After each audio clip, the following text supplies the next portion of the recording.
Welcome to everyone who made it to this part of the video. I wanted to talk a little bit about the importance of animating with models, because of course they can be a very valuable resource when you're thinking of a story idea that could increase the scope of your production values. However, there are several important things you have to keep in mind when working with these, because these are ultimately model trains designed to run on electricity. They are not meant to be animated, nor were they ever intended to be animated. However, there have been instances in the past where, of all people, Art Clokey would actually animate Lionel trains into his Davy and Goliath and Gumby shorts, most famously. However, one important thing to keep in mind is that the engines and the piston mechanisms that operate on locomotives is powered by electricity. This is something you have to keep in mind because for instance, I had a desire to do something in the Depression era, and I had this beautiful locomotive in mind for using because it would be period correct, and it also happens to be one of my favorite preserved locomotives today. However, as you could see, the wheels will not move.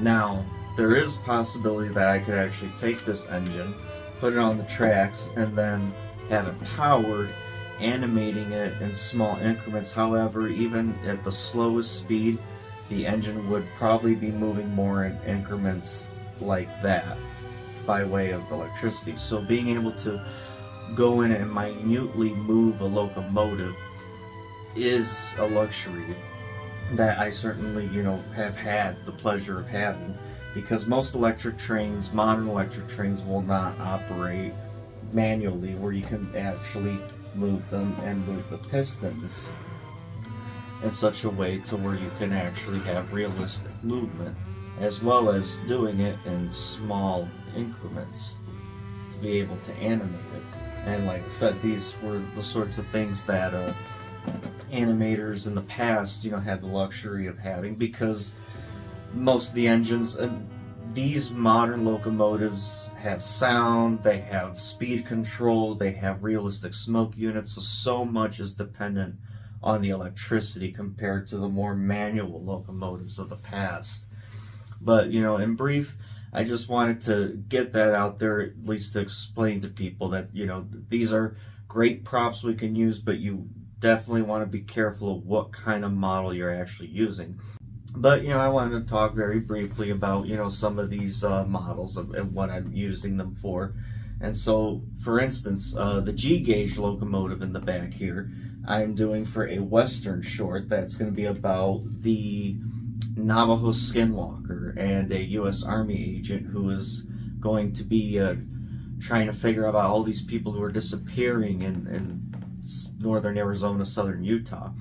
And so I'm joking that this movie is going to take place in what I will call the Sergio Leone cinematic universe, because the tender reads A&P Morton Railroad, and that is a direct reference to the Sergio Leone film Once Upon a Time in the West, which was the fictional transcontinental railroad that was building from New York to I think it was supposed to be San Francisco or Los Angeles. But regardless, I wanted to have fun with this, and so my friend was very willing to oblige me using this locomotive for this short. My friend Gager Nierson is a massive supporter of me animating trains in stop motion, so he had this model, and that's why I'm using it. The middle model here appeared in my noir short, but also in my yet-to-be completed short in reference to Blue Sentai, the backstory of the main character Hayata, talking about his years living on an Earth colony planet. And that was modeled very much after how Earth looked in the Depression era.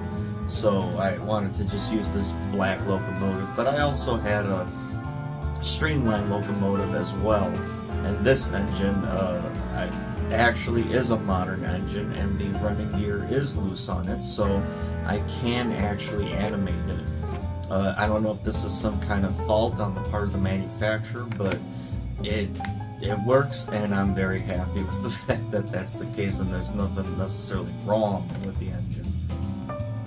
So with that said, having film props of varying degrees is something that is always worth asking around about with various animators. There are people who've been working in this field and understand what you can or cannot use.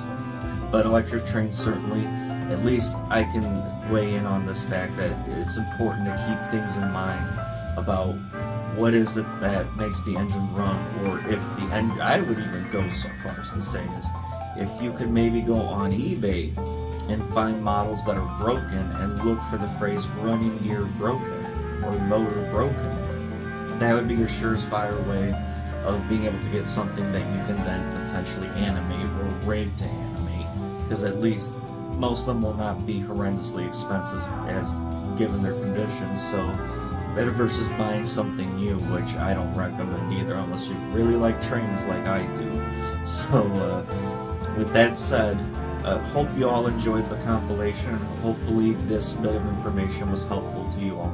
Make sure to check out some of my other videos. If you have any ideas or recommendations of a project I should take on or something else I should talk about, make sure to leave it in the comments, and we'll see you all next time.